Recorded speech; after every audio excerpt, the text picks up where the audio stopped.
Magic. A Treatise on Esoteric Ethics. By Manly P. Hall. Preface. As Paracelsus noted centuries ago, the invisible realms of nature are governed by immutable laws which cannot be violated with impunity.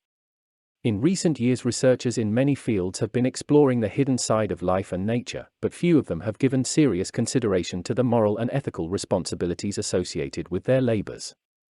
The tendency has been to assume that the transcendental arts, like the resources of the physical world, can be exploited without regard for consequences. As in the case of the sorcerers of long ago, the principal objective is the binding of invisible energies for the advancement of personal ambitions.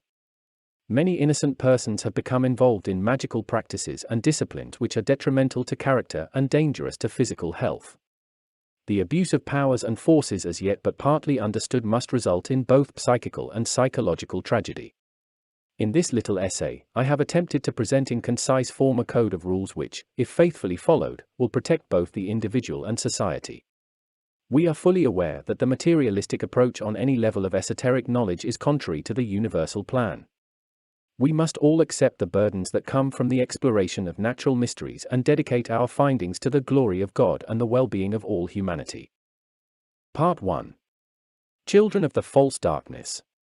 1. For ages, man has labored under a misunderstanding. He has called the perversion of occult power black magic. This is an improper use of the word black, for black does not mean evil.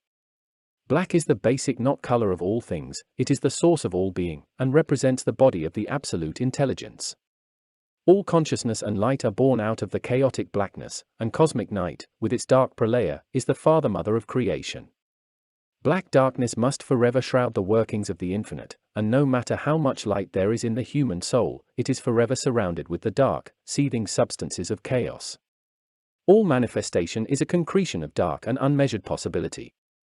2. The children of the dark birth who labor in the blackness of this substance, molding it into myriads of unseen and unmeasured forms, are not evil. They are the sons of Saturn, Satan, the Black Father, who, like the very darkness of chaos itself, must in time swallow all of his creations and, in so doing, bring them back to life again from the death that men call creation. We are all born out of this dark abyss and have no right to call it evil. It is the parent of gods and men, forever wrapped in the unexplorable robes of its own mystery. Out of this blackness, nature's unfathomed treasure house, man must exhume the stone of his own soul in the same way that the miner removes the diamond from its sheath of black carbon. 3. The dark lords of Saturn are the builders of the first dawn, the morning of blackness, and from the friction of their strivings were born the first flaming sparks of dawning consciousness. They were the mind-born and other Brahmins of our chain of globes, being delivered from the brain and mouth of Brahma. Their throne is made up of solid substance and the chemicals of solid matter. They are the satanic outpourings, the spirits of cold darkness. 4. In the diagram that follows are shown the 4 births which have come out of the body of Brahm, Bium, the unknown blackness, the X of being. 5. There is a false darkness and a true darkness. The true darkness is the womb of light, the false darkness, the perversion of the light that pours out of the true darkness. Natural darkness is the basic principle of things, while the false darkness is the result of debasing the power of the angels of Satan. 6. The devil, the archetype of misuse, is not a son of Saturn, but a son of man and the false darkness of earth. Man is the incarnation of the germ of mental intelligence, and black magic is possible only to intelligent beings. 7. Absolute spirit, minus all the sheets of vehicles, unformed and uncompounded, is true darkness, the dimensionless basis of all that is, has been, or ever shall be, and the ultimate veil behind which all creation must retire. 8. Absolute crystallization is the false darkness, and is the colorless vibration at the lower end of the spectrum, opposing the colorless vibration at the upper end of the spectrum. Both ends ultimately are swallowed up in darkness, one in the darkness of spirit, and the other in the darkness of matter. 9. Life lives in darkness and dies in light, form lives in light and dies in darkness, but in dying really comes to life, for life, as we know it, is pure death. 10. Natural darkness is unawakened possibility, false darkness is perverted opportunity. The philosophy of opportunity. 11. If it were not for opportunity, in its various forms, there would be no perversion of power. There is an old saying, opportunity makes the thief. Opportunity is the eternal temptation, without temptation there could be no sinners. Therefore, when the higher powers brought man opportunity, they also brought him sin and death. The one who brought him light brought him also the false darkness. Light and shadow are inseparable. The shadow of light is the false darkness, for the creation of the first automatically brings the second. To be free from temptation, man must be free from reason. To be free from darkness, he must renounce light. Thus he becomes a renouncer of opposites, for in accepting one opposite, he must need to accept the other. 12. Temptation is the price that the human race pays for intelligence, therefore the serpent of wisdom is also the eternal tempter. When man learns with his growing intelligence of the powers of nature and, most of all, of the power that he himself possesses, there comes with that increasing knowledge ever greater responsibility. If man today knew of the God powers that lie dormant within him, he would be the most dangerous creature in the universe, both to himself and to the plan of things. The soul must grow with the knowledge that it gains, otherwise the organisms will ultimately destroy each other. Action and reaction must build strength of character, so that the will is always strong enough to curb the desires. When this is not the case, and desire runs rampant, then, regardless of the position of the organism in the path of unfoldment, a black magician is created. 13. Man has no free will at the present time, but merely the power of choice over a certain area of incidents brought, by his ever-growing consciousness, within the scope of his comprehension. These incidents have been differentiated by his evolving organisms from the dark primum hyle, or the true blackness. The greater his growth, the larger the area of his choices and the greater his independence. Y has been the eternal question in nature, and the letter Y is its phonetic equivalent, for it forms the sling that hurls the white stone at the forehead of Goliath. The latter represents the false darkness, while the stone represents true illumination. 14. In Egypt, the point where the arms of the Y converge was called the forking of the ways. The candidate for spiritual things always stands at the point where the three arms of the Y come together, carrying in his hand the scales of discrimination. As long as he measures blindfolded, his weights will be just, but woe unto him if he removes the blindfold, for the two eyes themselves give birth to good and evil. 15. The diagram accompanying this paragraph, opposite, shows the Y of choice passing upward through the four creations of Brahma. The line passing through the circle shows the path of evolution through those kingdoms of nature where there is no conscious reason, therefore, no revolt against the laws of God. The small ring where the three lines meet shows the present position of the human ego dwelling in the mind of Brahma.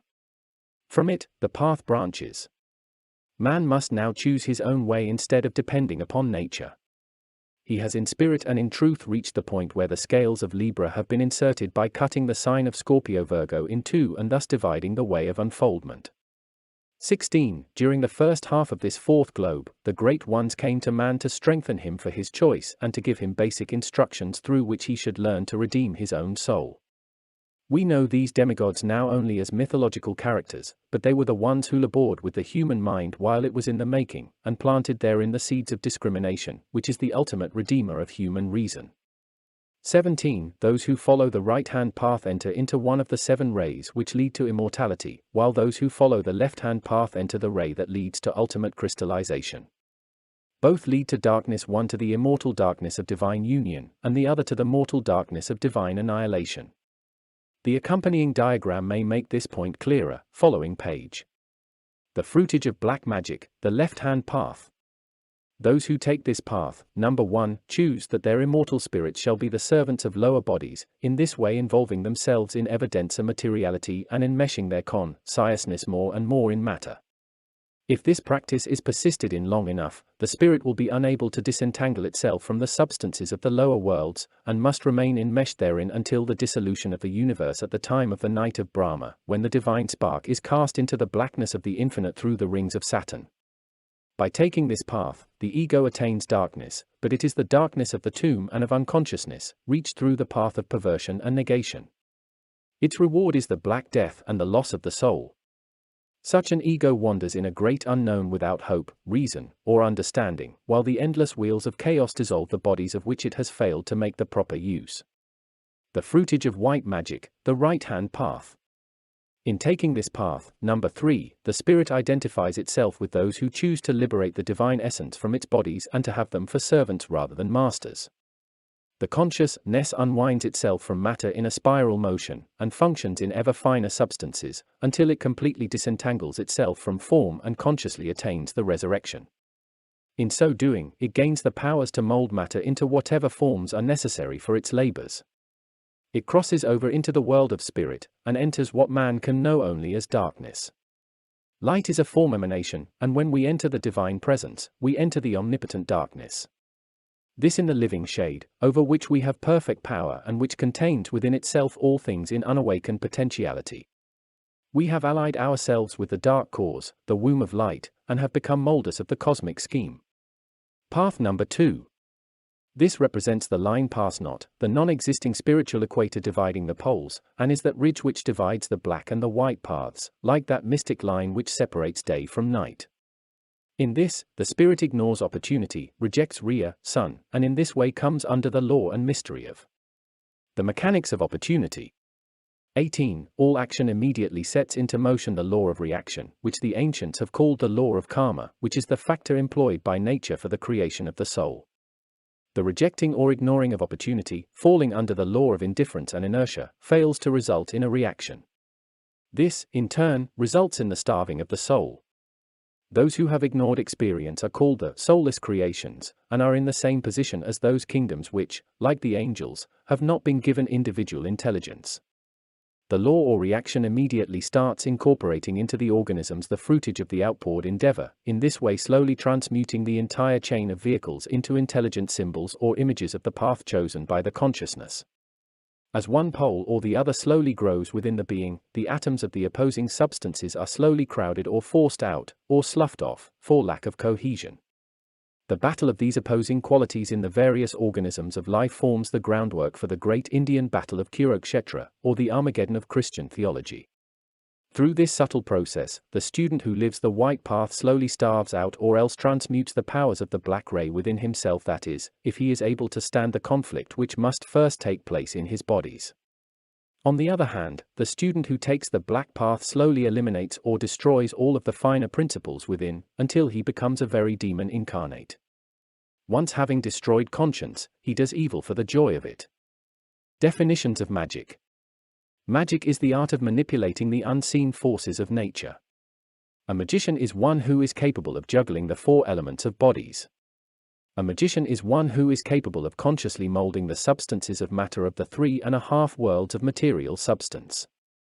19. A white magician is one who is laboring to gain the confidence of the powers that be, and to prove, through the purity of his life and the sincerity of his motive, his worthiness to be entrusted with the great arcane, the wand of the magus. A black magician is one who seeks to gain authority over spiritual powers by means of force rather than by merit. In other words, he is one who is trying to storm the gates of heaven, he is one who is seeking spiritual power and occult dominion with an ulterior motive. The black magician's motto is, "Might is right, survival of the fittest." The white magician's motto is, "Right is might, survival of all." Grey magic is the unconscious or subconscious perversion of power. Yellow magic is the failure to learn how to prevent the perversion of power. Black magic is the use of spiritual powers to gratify animal or selfish proclivities. White magic is the right use of spiritual power, consciously and objectively. 20. Every living person is in one of these 4 classes. It is important that each should analyze himself and see just which class he is in. There is nothing in all the universe so subtle as the powers of false darkness.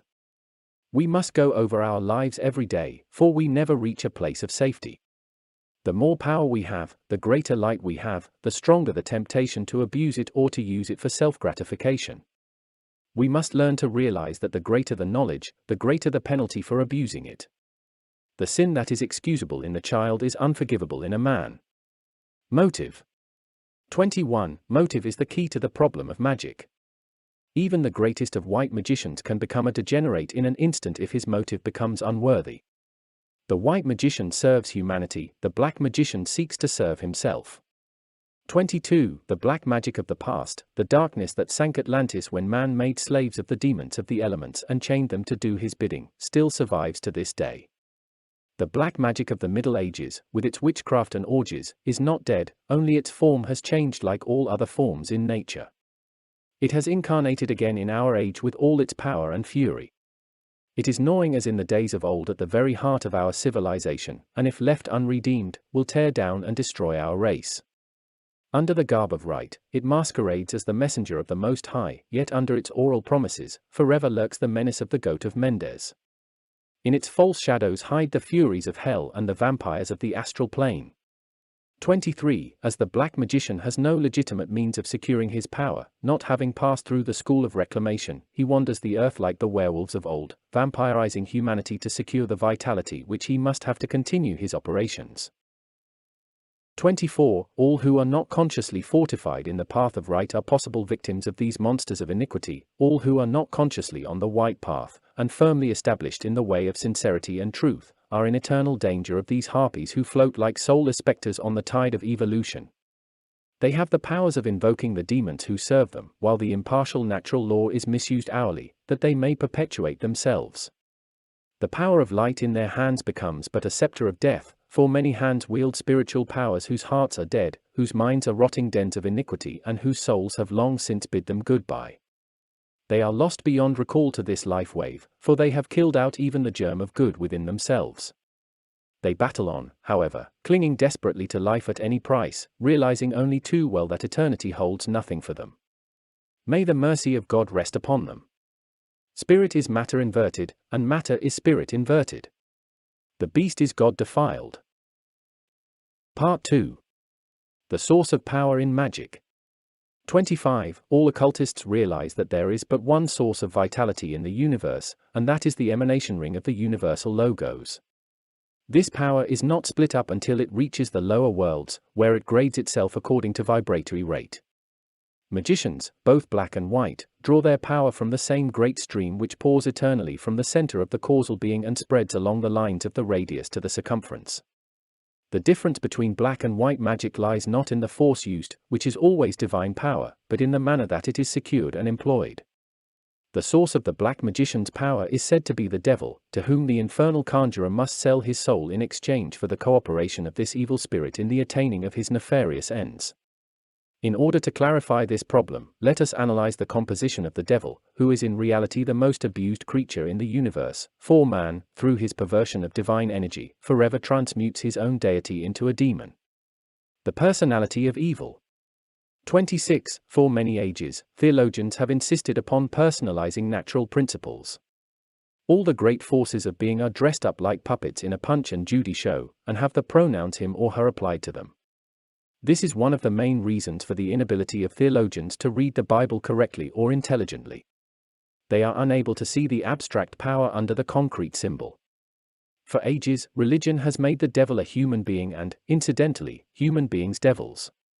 This is incorrect, both in principle and application. The devil is a natural principle, the product of natural means, and the ultimate of natural perversion. The devil is a compound complex creature, dividing itself up into all the sins of the calendar. Studied as a group entity, the devil is the spirit of perversion or negation, the created principle of misuse. 27. Evil is not a false thing, there are no false things in the creation of a true God.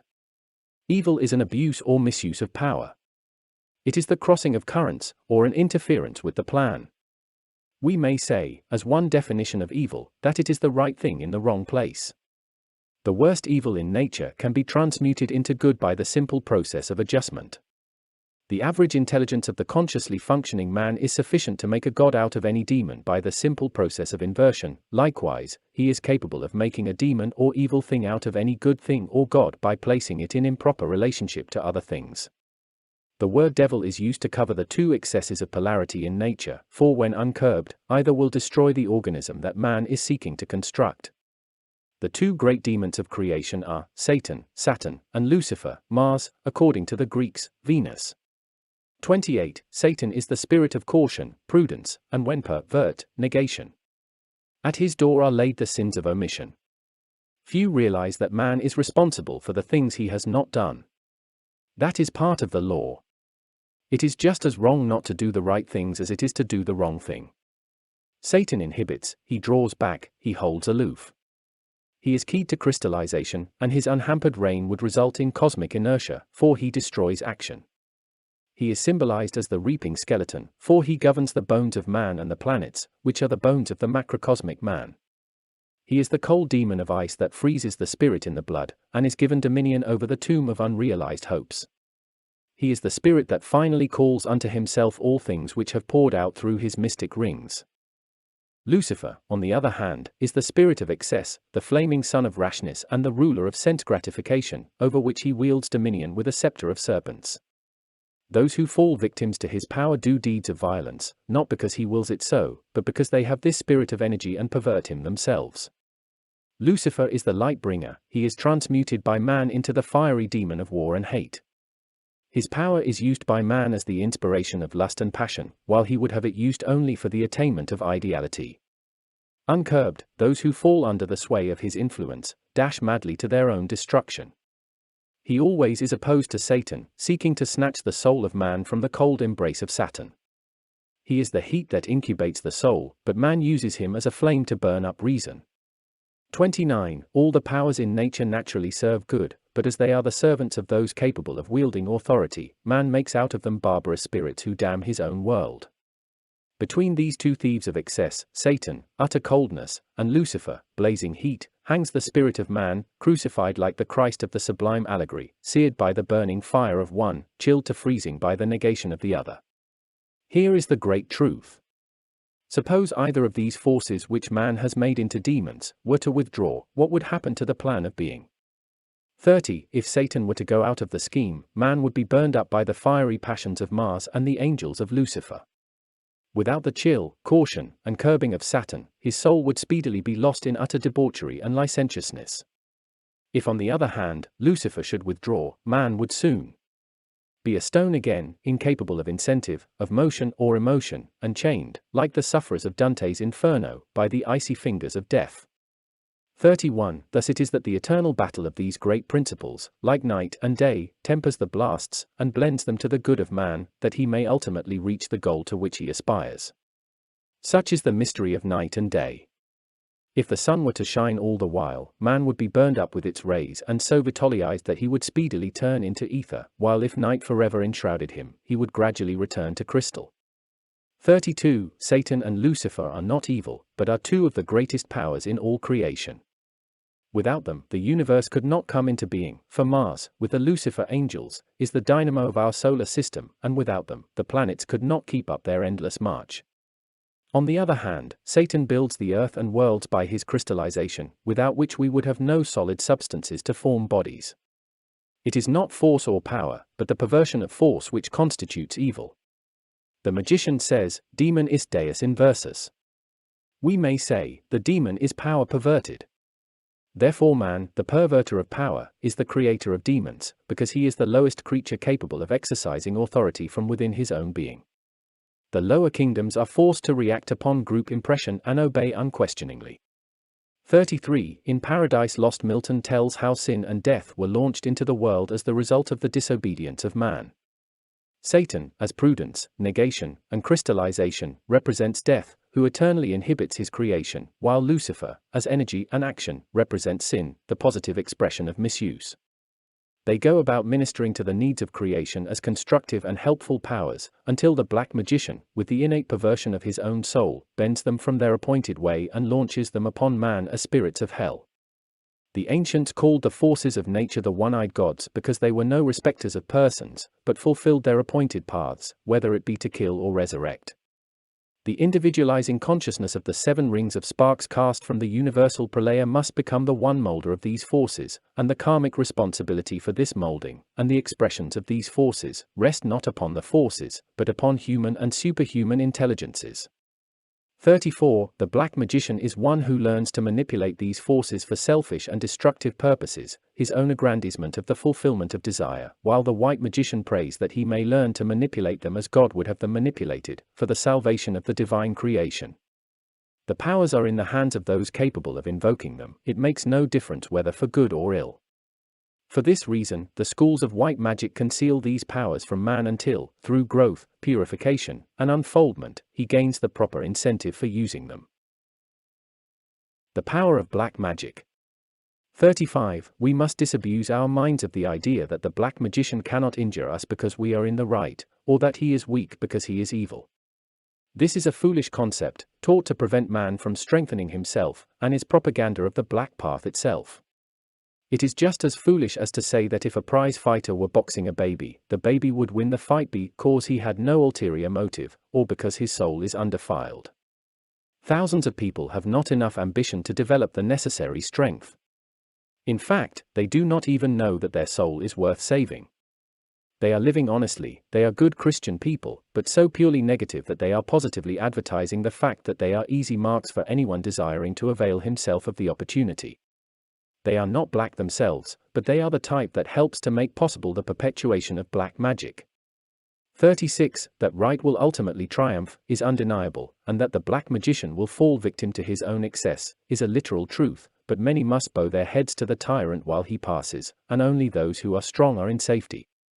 Individuals who have mastered nature's forces to such a degree that they can stop the heartbeat of a person on the other side of the earth with a mental ray, or burn a 2-inch hole through a foot and a half of ebony with astral fire, are dangerous wherever met, and the average so-called good person has absolutely no chance of withstanding the blows of black magic. Only fools underestimate this danger. Wise men protect themselves against it, for an ounce of prevention is worth a pound of cure. The white ray places the shield of David between them and the dark forces, and in this way they protect themselves. 37. We have reached a period in the history of the world when ignorance is criminal and deserves the heaviest penalty. Ignorance is not black magic, but it is the greatest ally that the black magician has in the world today. People who do not know any better are constantly doing someone else's dirty work. That is the fruitage of their indolence. When we attempt to break nature's laws, we tear down our bodies and render our consciousness negative, in this way opening those centers of our being through which we can be influenced and often obsessed by the black forces. This is almost as great a crime as perpetrating black magic yourself. People must realize that they cannot straddle the fence between right and wrong.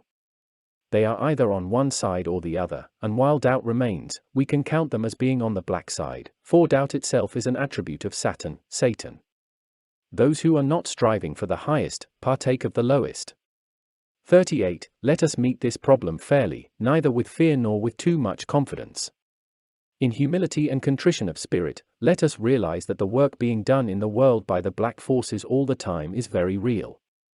Recognizing this, let us band ourselves together and join in this righteous war, standing side by side with the brothers of light in the battle for human souls. 39. When light comes, the shadow goes. Where the sword of enlightened spirit strikes, the hosts of darkness and negation are dissolved, but remove the light for only a second, and they return as powerful as before. The powers of darkness work alike through the thoughtless and the silly, the arrogant and self-righteous, and many of our most earnest truth-seekers are unconscious channels for the forces of evil, since in moments of weakness, they allow the beast to attain mastery over them and, through them, to attack the world. 40. Learn to discriminate between light and darkness in the world you live in, and watch your heart night and day that there may issue from it nothing that can be used as a weapon for the destruction of light. Do not worry over your past misdeeds, for worry itself breeds demons, but eliminate them from your aura, planting instead good seeds with constructive labors. Feel your own personal responsibility in this problem, for the realization of responsibility is good for the soul. Demonstrate this acceptance of responsibility to the higher powers of cosmos, for when your light shines out, the spirits of evil must slink into the corners and cover their faces with the shadow of their cloaks. The demoniacal powers of the ancients. 41. Let us now consider those strange creatures of other planes, some said to be souls lost from our own life waves, whom black magicians use in their conjurations. Many of the transcendentalists of the past have forced these elementals and nature spirits to serve them, as in the days of the lost Atlantis. But the true black magician does not work through the ethers which are the home of the etheric elementals. He works through the entities who dwell in the astral light or the animal magnetism of the lower astral plane. The true black magician can become, and usually is, clairvoyant, but he can never go any higher than the astral world. To this plane he is tied by his passions, hates, incantations, and the animal nature which is the basis of black magic. 42. The ancients claimed that there was a hierarchy of demons for each of the sins of man, and that in reality, the demons were, in most cases, the incarnated principles of these sins. By this it is understood that the animal excesses of man build, on the lower planes of the astral world, strange creatures, some resembling debased human beings, and others shaped like animals, lizards, snakes, and other reptiles. The power of the black magician lies in his ability to direct these soulless creatures, which, while not in reality individualized things, still have tremendous power over their own essences, both in the body of nature and of individuals. 43. We seldom realize that our passions and hates create these demoniacal beings in the super-physical world, but this is one of the secrets of black magic.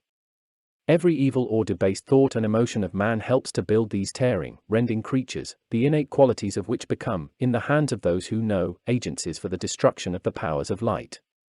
It also seems part of the plan that those who chain these demons shall themselves fall victims to their own slaves, for one after another, the black magicians are sucked into the maelstrom of the astral hell. The lower planes of the astral world are the three hells of religion, and are the homes of these excess-created beings that battle each other with never-ending fury. 44. The black magician, becoming a conscious channel for these forces, launches a stream of hell demons into the world. In so doing, he sells his own soul, for these forces must pass through his own astral body, in exchange for the powers that these demons will give him over his fellow men. The powers of these elemental creatures are practically unlimited, and there are many depraved souls who are glad to barter their immortal spirits for the power which these demons give them over the material world. 45. There are two kinds of black magicians: 1. Those who use the demons of the astral plane for their villainy, which they invoke through necromancy and invocation, and 2. Those who create their own demons and launch them against the world. The first group does the greatest harm to the world, but the second injure themselves more. The first group is composed mostly of conscious black magicians, while there are many in the second group who are totally ignorant of what they are doing. Some never learn their mistake until the demons they have created come back to the persons who sent them forth. 46. The white magician uses none of the powers of the animal world in his work, but rather seeks to transmute the poles of the beast within himself into higher and finer qualities. The white magician labors entirely with the finer forces of the elemental planes. He is a builder, not a destroyer, and seeks to liberate rather than to dominate his fellow creatures. The white magician has dedicated his soul to the immortal light, while the black magician has sold his for mortal glory. The grimoires of the Middle Ages are filled with chants and charms for the invoking of spirits. History is filled with stories of black magicians, but the true student of occult science must have nothing to do with these things other than to protect himself against them. Spiritual research. 47. Do not experiment. In spiritual things experimentation is usually fatal, and unnumbered students have gone to untimely graves and lunatic asylums, or have become obsessed while they were trying something. Keep away from the phenomenalism, there is nothing in it for the true student. He is not seeking to gain salvation through his eyes, but through his soul. Phenomenalism never appeals to the higher side of the nature, but, at most, satisfies only inquisitiveness. As of old, so today, the cry is seldom "save souls," but is usually "show us miracles." 48. Have you ever felt that a person you have met is evil? Have you ever felt a strange repugnance for a certain person? These are the elementals and thought forms which permeate the aura of the person in question. These elementals are drawn by the law of attraction. If you have similar qualities within your own soul, these creatures will leave others and flock to you to live like leeches off the best that is in you. Often, when people leave a mediumistic sense, they carry away with them dozens of these demon forms that entered their organisms when they made their willpower negative and thus opened the door. Others carry from the place many of these elementals who, unable to penetrate the aura of a positive person, still flutter around it awaiting the opportunity. The first time they lose their temper or do a destructive act, the door is opened, and the elemental enters. 49. If any of these demoniacal creatures were to confront a person on the physical plane, it would scare him to death, but because the unfortunate person does not see them, he does not worry. It would be wise if people did consider them, however, as they will find out if they do not fortify themselves by taking the white path. 50. Man is a tiny germ floating on a sea of crisscrossing impulses, and if he allows his own protecting aura to be broken down, these forces will rush in from every direction and so confuse and waterlog him that he will lose all chance for higher understanding. Idleness and negativity are cardinal sins, and the devil of all religions will find work for hands that are not laboring for the white masters. 51. In this day and age, the light must shine forth and the rulership of demons must be terminated. A large percentage of man's spiritual, intellectual, and physical affairs are today in the hands of elementals, brainless creatures, and their masters, the black magicians, whose minds are dens of iniquity.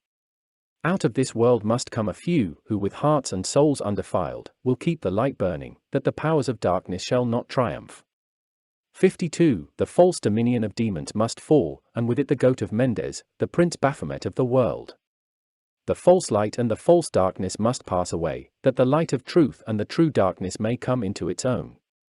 53. From the passions of man, there pour into the world streams of living death.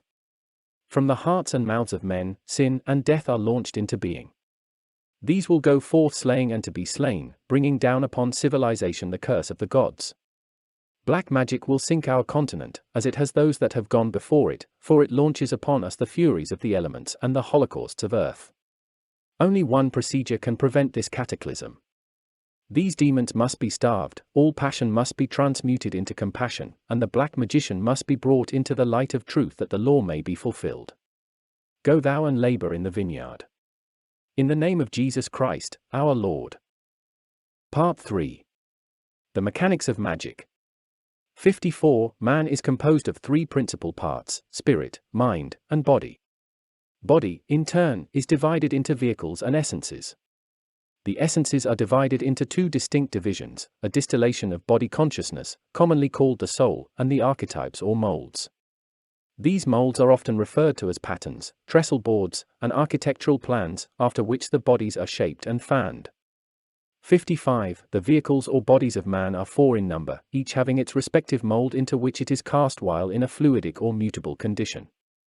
These bodies are named the physical body, composed of solids, liquids, and gases; the vital body, composed of two atomic substances and two elemental essences; the astral or emotional body, composed of 7 strata of volatile fire atoms called asteroids; and the mental body, composed of two major divisions designated as Rupa and Arupa by the Hindus, and more commonly known as the worlds of formed and unformed thought, or concrete and abstract mind.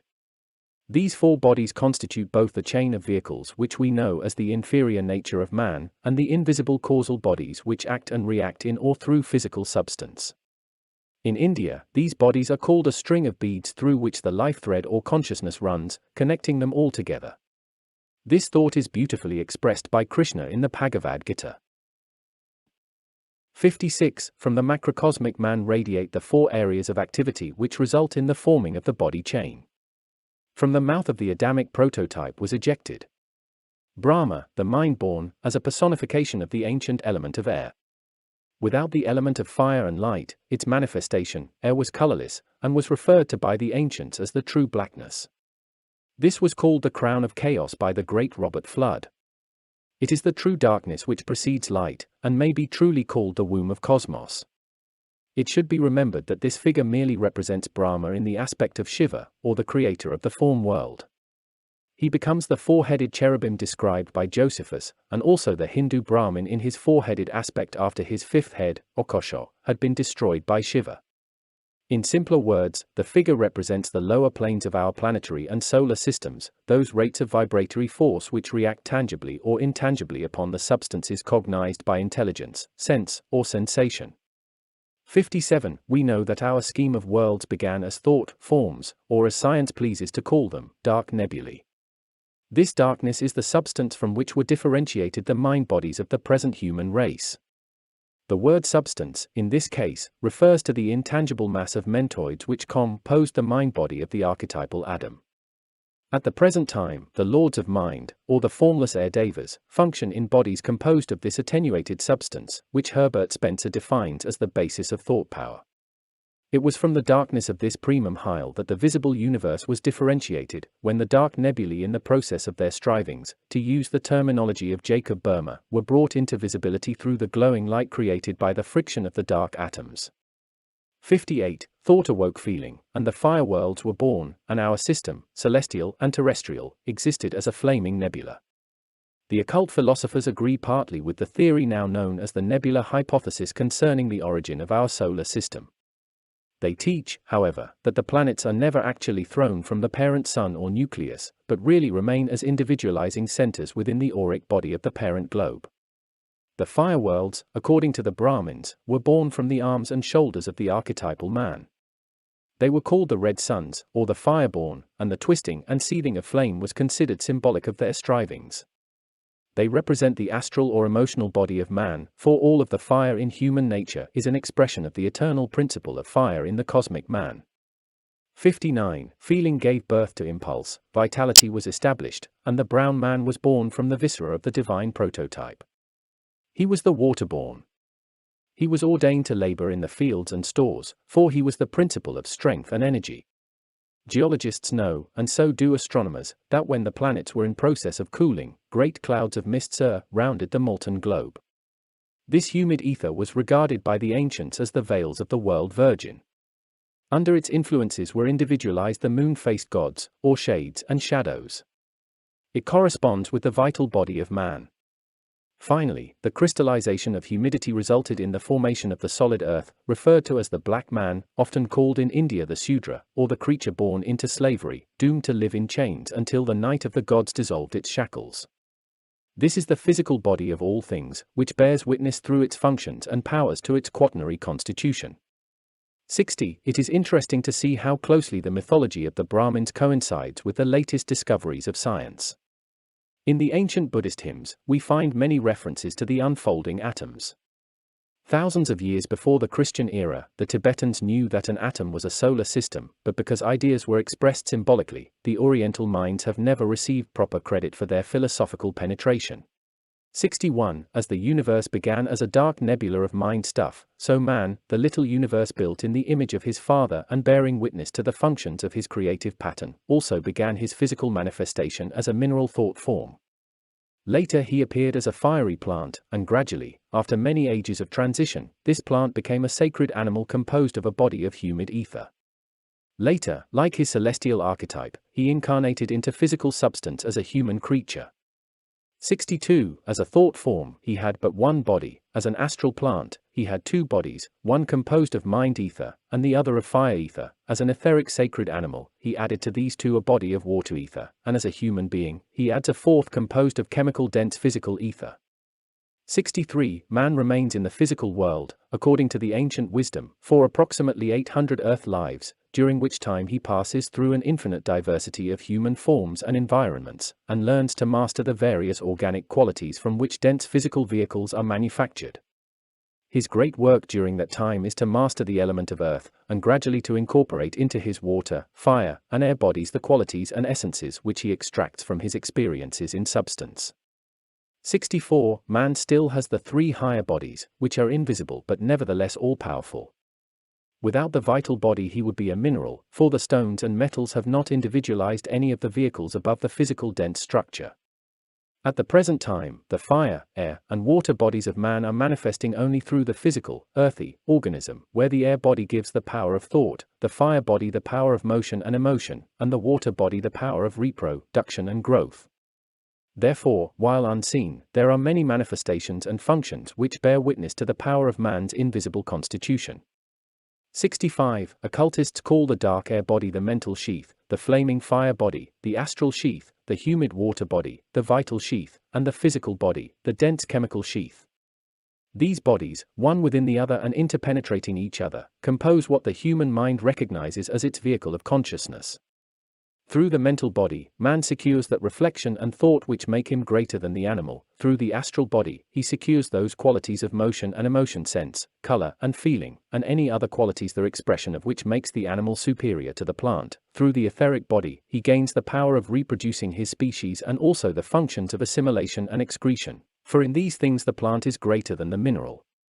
Of course, the mineral, by its actual existence, proves its superiority over the myriads of swirling gaseous, formless essences which have not yet even the power of appearing in the physical world. 66. Through the channels offered by this quaternary constitution, the consciousness or ego, or spirit, views, cognizes, senses, and reflects upon its environments. The bodies may be called the hands and feet of spirit. They are tools by means of which the abstract workman produces a concrete result. The physical and etheric bodies may be called the feet, for they are the foundation and the base.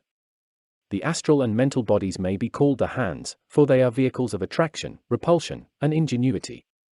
The spirit, while superior to all of its bodies, is incapable of manifesting without its chain of vehicles.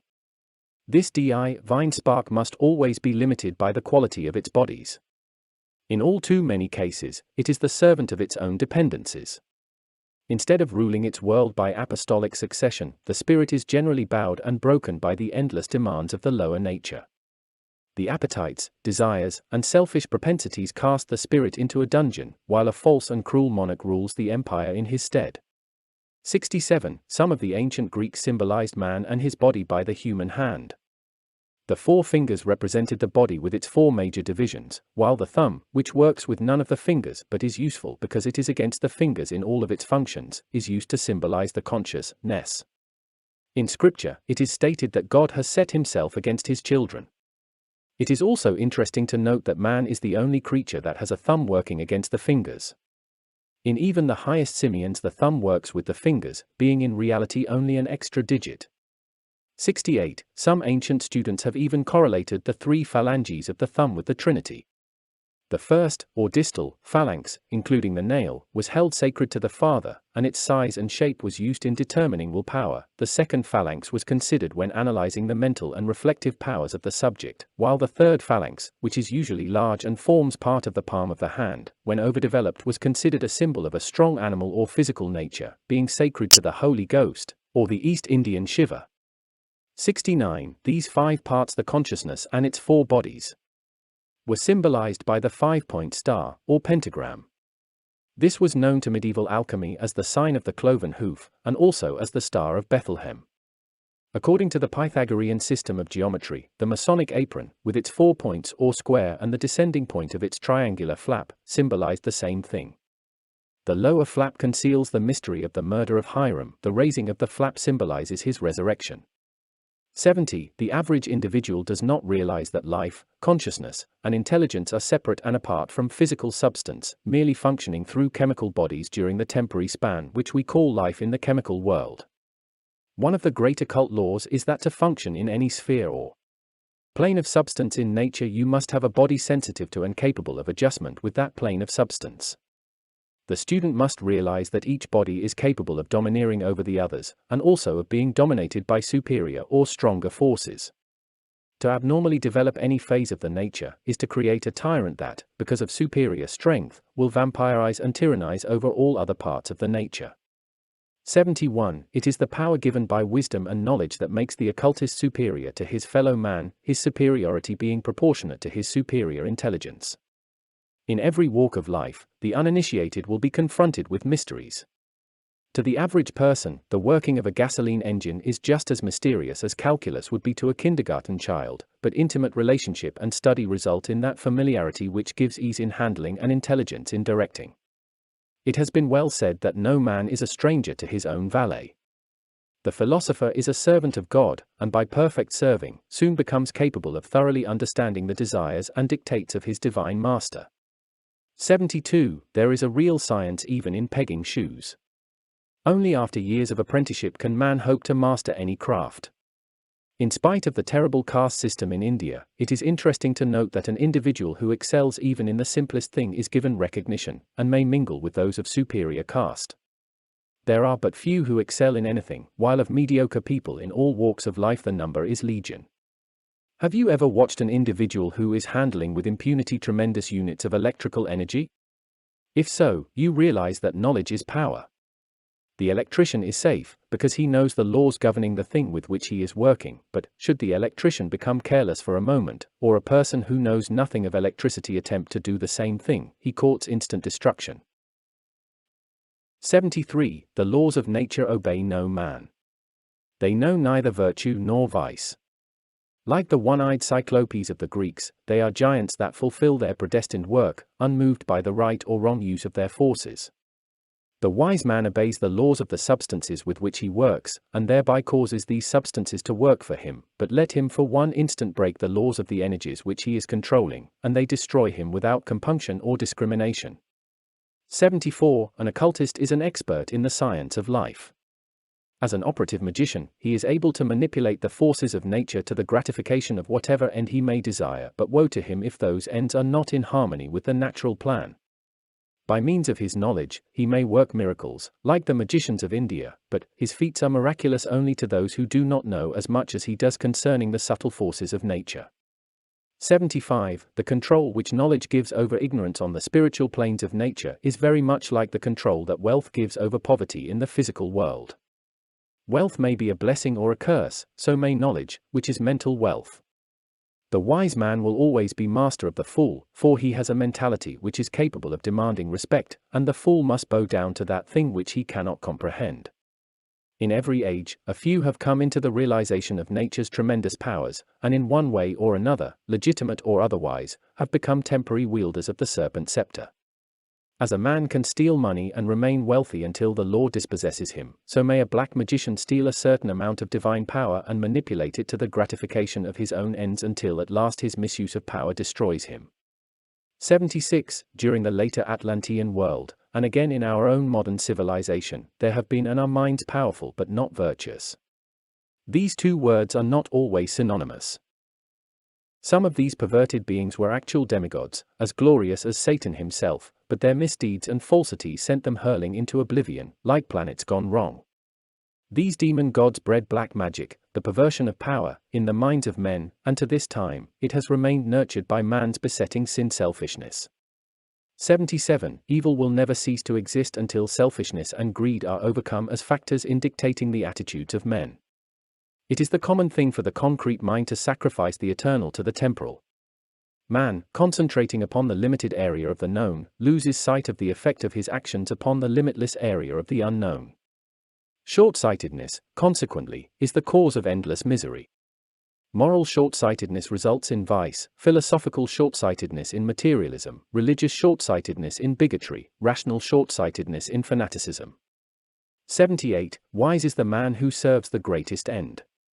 Whatever be the cost, the thing which men have called harmony and which nature knows as perfect adjustment, is worth all that must be paid for it. Adjustment is the establishment of harmonious relationships between the universal planes of nature and the centers of body consciousness in man. 79. Selfishness promotes self-interest and self-gratification. Slowly the world about vanishes, the soul lives more and more to the attainment of its own desires, and before long the rule of mammon is complete in that life. This means that the best dies and only the shell of material personality remains. It means that the urge of aspiration is no longer felt and that the spirit, immortal and superior, lives as the drudge of appetites and the bondservant of an animal organism, doomed to martyrdom within the prison walls of perversion. 80. We live in an age enlightened in those things pertaining to the body, but woefully ignorant concerning those things which are divine. Every day the spirit of commercialism is fed with the lifeblood of millions. Every day the struggle of competition takes more of man's time and energy, until the finer nature dies for want of consideration, and virtue is deemed an impediment to the progress of the material juggernaut. This turbidity of mental and moral outlook is the breeding place for the larvae of black magic, the curse of the human race. 81. Black magic is a disease. It is a racial cancer. Its long tendrils are like those of an octopus. It infests church and state alike. It enters the hovel of the poor as false hope, leading him to crime and self-destruction. It enters the salons of the wealthy and, as ambition, turns the heart of man into a scheming organ for the accumulation of opulence. Black magic is bred in selfishness, nursed by greed, and tolerated only by hypocrisy, but nevertheless is a most common efflorescence of a commercial age. 82. Magic is not a medieval superstition tutored by the spirit of ignorance, it is a very material fact. This so-called age of enlightenment is in reality only a transference of emphasis from one mental function to another, and while the spirit of arrogance and selfishness remains in the souls of men, they will sell their immortal spirits, as did Faust, for the gratification of self, or, more correctly, the not-self. Honesty is a jewel of priceless value, and the forces of evil have little power over a life lived true to principle. Man, by his covetousness, must first offer his soul for sale, before the devil is in a position to buy it. 83. Nature is an endless area of crisscrossing energies. Those who have power can demand that these energies obey them, whether for good or ill, and senseless force must obey. But force also has its laws and penalties, and man must obey the laws of force, or suffer the consequences of his folly. The black magician, in his selfish egotism, thinks himself greater than God or law, and continually breaks the rules of force, but sooner or later, like Faust again, he is destroyed by his own servant. We are told that Dr. Faustus actually lived in Germany in the early Middle Ages. He had a familiar spirit who served him. One day Dr. Faustus was found dead with a knife in his back, and the townsfolk claimed that his elemental spirit had killed him. 84. In our modern world, black magic finds a fertile breeding ground in man's desires. Age after age, the wants of man destroy him. In ignorance he plays with fire, in thoughtlessness he ignores the immutable laws of nature, and then wonders why the tempests break about his head, why lava and ash bury his cities, why wars lay waste his lands and mighty upheavals of the earth cause continents and nations to vanish in a single day. He neither obeys the laws of force, nor recognizes that cause and effect rule all things, that day after day, he reaps misery as the harvest of thoughtlessness. 85. The white magician consecrates his life to study, meditation, and service, that he may know the law and may direct force to its appointed ends. He molds himself into the plan, becoming part of the divine rhythm by sacrificing himself and his wishes to the will of the infinite, asking only to know wherein his duty lies and how he may be of the greatest service to the greatest number. 86. On the other hand, the black magician is firmly of the belief that he knows what he needs, when in reality he only knows what he wants. He seeks to mold the plan into his own desires. He believes that the universe wants him to be greater than his fellow men, when the cosmic all does not know that he exists other than a tiny atom passing with myriads of similar things to an appointed end. 87. Now let us see how the magician, with his knowledge of the invisible side of nature, is able to manipulate the unseen forces of nature. First, the student must be impressed with the fact that the wise man is seeking to know what nature desires him to do, while the foolish man knows already and tries to force nature to act as the servant of his whims. 88. Nowhere is black magic more apparent than in the modern phases of religion. In both the new and old doctrines, instead of emphasizing the will of the Logos as the law of men, students have been taught to demand of the infinite, and that he will obey. No man may justifiably demand anything except the fruitage of his own labors. Today, however, millions are seeking, by the root of psychology and metaphysics, to reap where they have not sown, believing that the possession of a knowledge which makes them greater than their brethren entitles them to enslave the weaker and uninformed. 89. Let us now consider the four bodies of man as elements in magic, and differentiate clearly between the right and the wrong function of these bodies. 90. First, we will study the bodies as a group. We may say that they were created to be the helpmate of their Lord and Master, Spirit, for in truth they symbolize Eve taken from the side of Adam. The attributes of these bodies are legion, for each has a character of its own. We may say of the bodies of man, as of children, train them when they are young in the way they should go, and when they are grey they will not depart therefrom. Our natures cannot be allowed to just grow, like Topsy, any more than children can be allowed to run around promiscuously and then be expected to amount to anything. Our natures must be trained, and there must be a definite understanding of who is master and who is servant.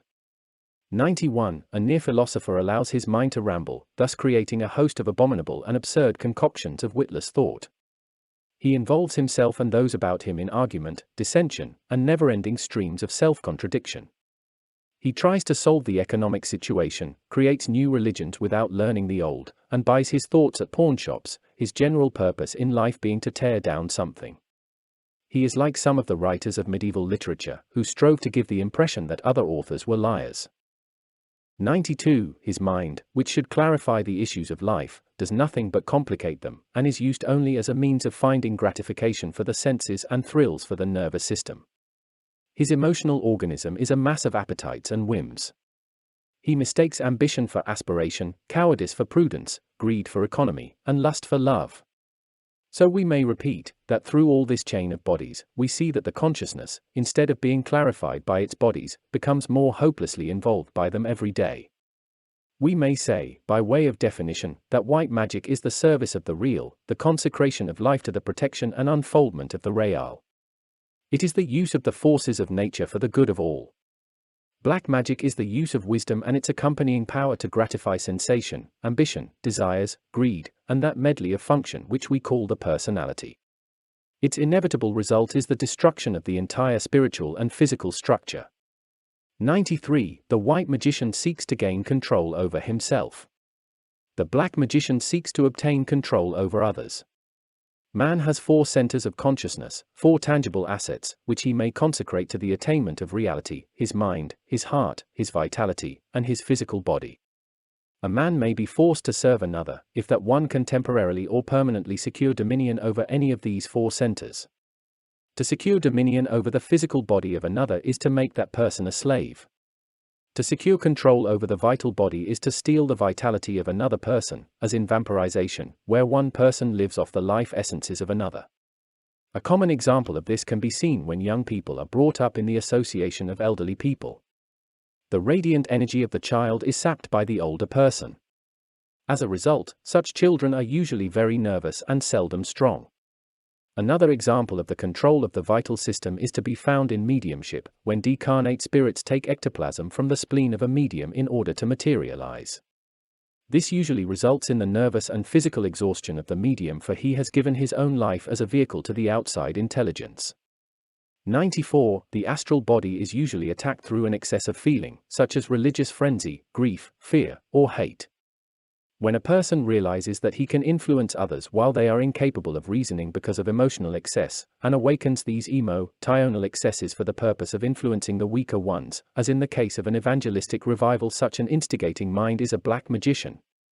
The sending of love, hate, or similar feelings to another, in the hope of awakening a similar condition in them for selfish or personal reasons, is also black magic.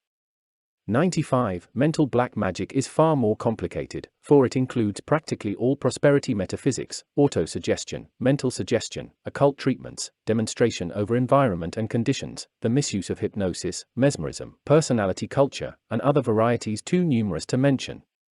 In one way or another, it includes practically all religious and economic graft, in fact, every method in which the power of one person over another is used for the aggrandizement of the stronger.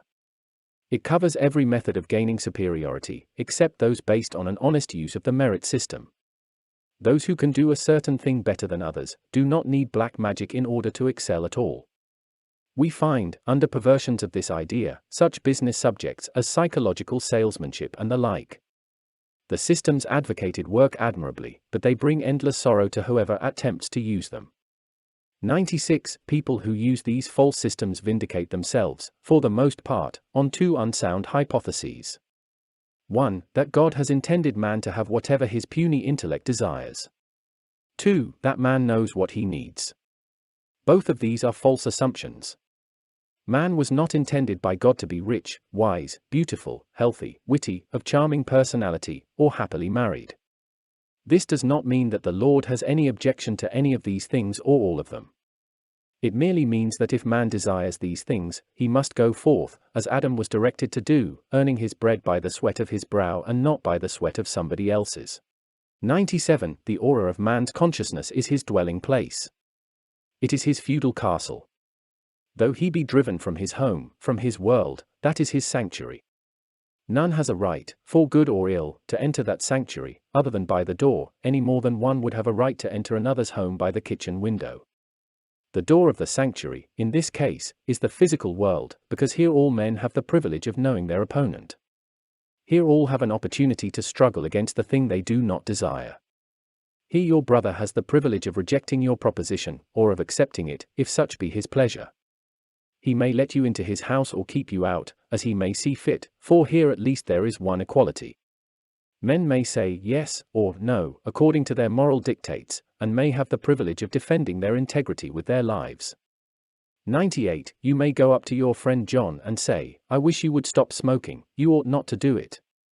But you have no right, regardless of how virtuous or altruistic your desire may be, to sneak into the brain of John and implant there something which he cannot combat because he does not know that it exists. Any person who does such a thing assumes the responsibility for the life that he has led out of its natural course.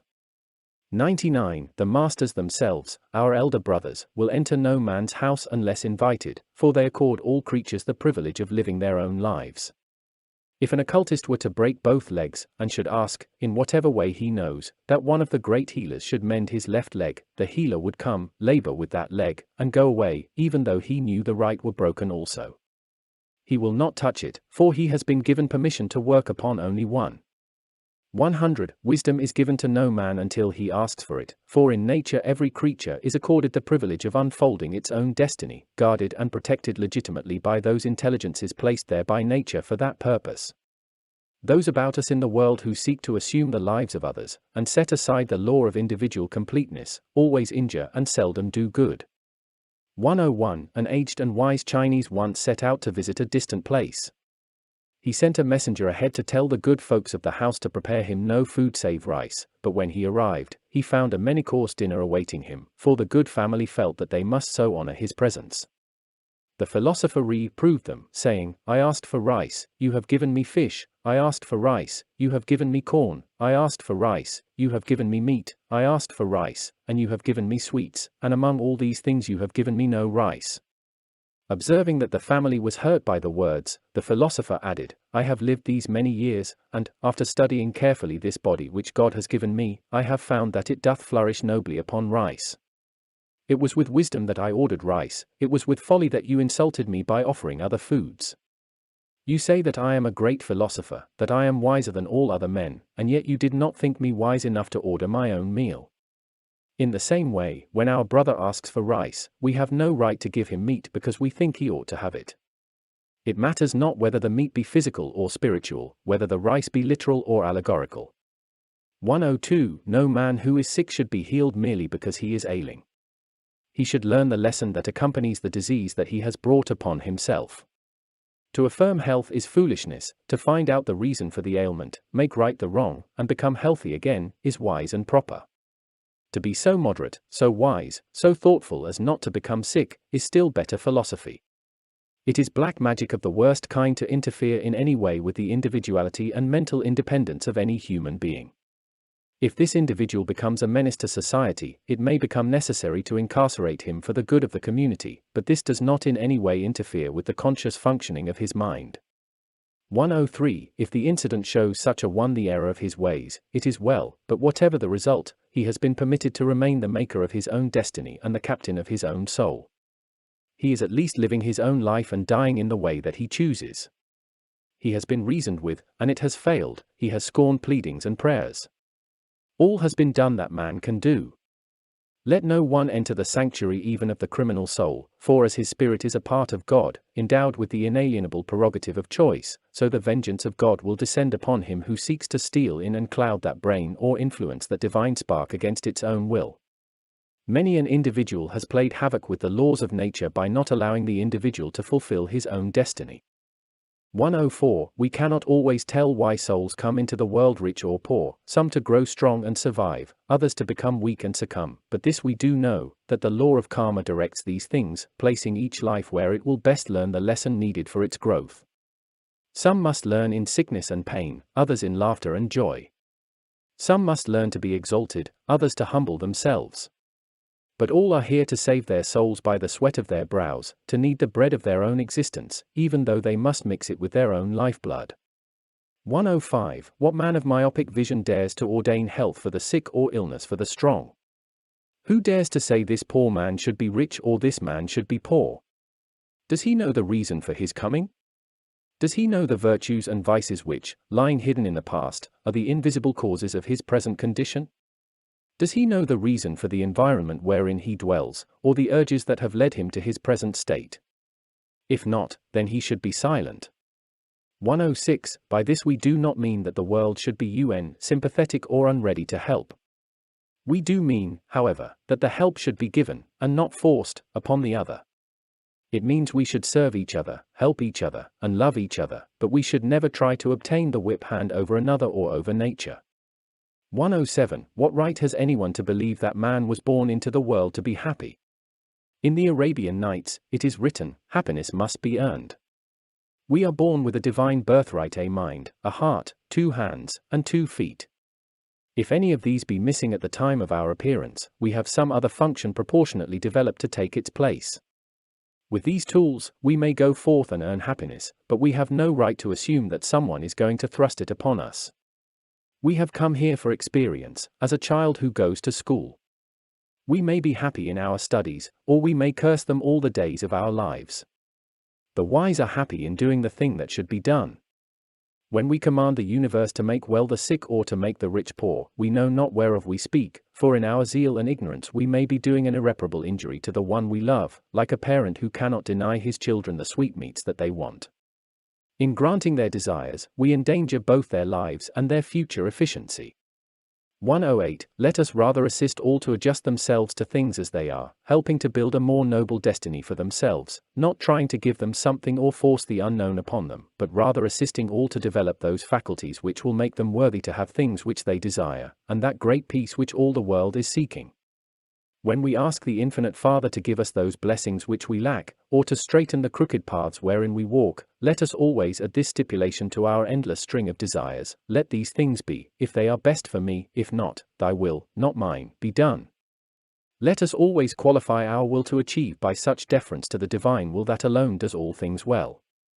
In this we make safe the course of our procedure. This humility will save us from the great adversary who, under the guise of egotism, whispers to us that we are greater than the infinite. Time and time again, as Milton said, we are hurled flaming from the ethereal skies when we seek to be greater than that power which is the cause of all things.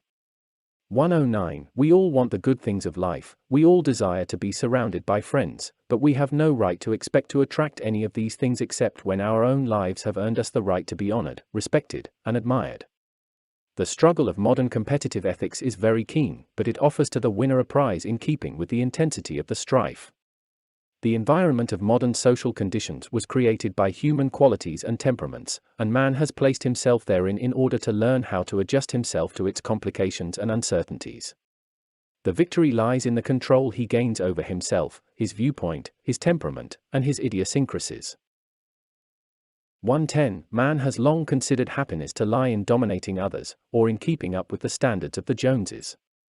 All through the ages, he has striven either to imitate or control others, instead of acquiring self-control and unfolding the individuality which makes him different from all other things and gives him the power of excelling in something.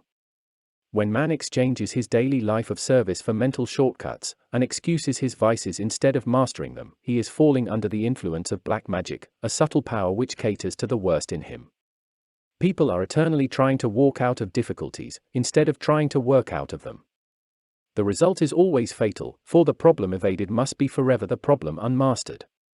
111. In the picture on page 6 we see the auric bodies of man. In the center is the physical, the stone; above and around this radiate the lines of force, which we call the finer bodies. These bodies are urges to mastery and also endless causes of slavery, depending upon whose shoulders the responsibility rests. Surrounding this black physical form is man's disease armor, called the vital aura, shown diagrammatically in the drawing as a checkered area because of the interpenetrations and criss-crossings of the two higher ethers with the two lower. Under normal conditions, this etheric body radiates through the pores of the skin in a form resembling fine fur extending several inches beyond the body. Occultism teaches that germs are more astral and metaphysical than substantial. As a result, while this vital aura radiates from the body, it protects man against evil forces and influences from both the physical and etheric worlds. If he is run down, debilitated, or his vital force depleted, this aura loses its power and allows 1,000 external influences to tear down his strength and courage. It also permits disease elements to enter, and the result is often fatal. 112. Outside the aura is the egg-shaped astral body, with its center in the liver and its large end downward, surrounding the areas of the greatest sensation. It is ever-changing in color, and through it pass endless shadow forms which express in panorama the emotions and feelings of man. It is glorious, radiant, opaline, never appearing twice the same.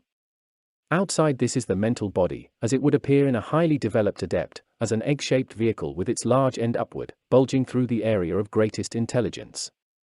It is the midnight blue of the dark nebula referred to on page 34. These bodies are visible clairvoyantly, also physically with the aid of the killer screens, as interpenetrating globes of light, and constitute the causal bodies lying behind the motion, emotion, and rationality expressed by the dense physical envelope. 113. At a point between the eyes, in the forehead, dwells the human consciousness, in the holy place of his tabernacle, enthroned among the globes which form his bodies.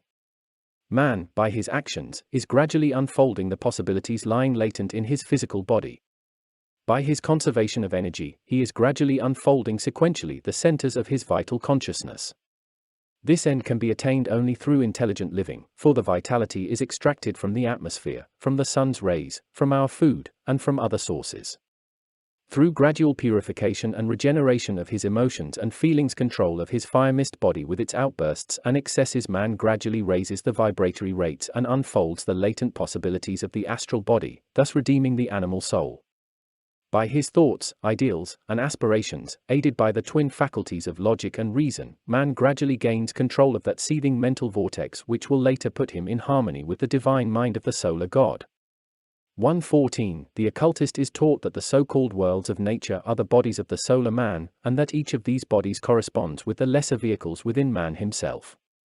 Thus adjustment of his mental body to the mental plane of nature makes him one with the mind of God, and all the other bodies follow the same procedure. 115. Each thought, emotion, and action, accordingly, is important, bringing ever closer the day of individual liberation. Any power or quality which paralyzes or even delays this process is detrimental to man, and anyone who consciously seeks to improve himself to the detriment of his brother is unfit to live, yet such a system forms the keynote of modern ethics. If man would only learn to be honest, realizing that the universe is honest and that we are rewarded according to our motives as well as our works, we would rid the world of much that is undesirable. 116. Black magic appeals to the mass mind. It appeals to the principles of our civilization. It offers something for nothing. As long as there is cupidity in the human heart, it will remain as a menace to the honesty and integrity of our race. If occult students will only remember that honesty is the deadly enemy of black magic, and that it holds no terrors for the individual who is true to himself and true to the golden rule, he can protect his own soul and those he loves from its insidious and unnatural influences.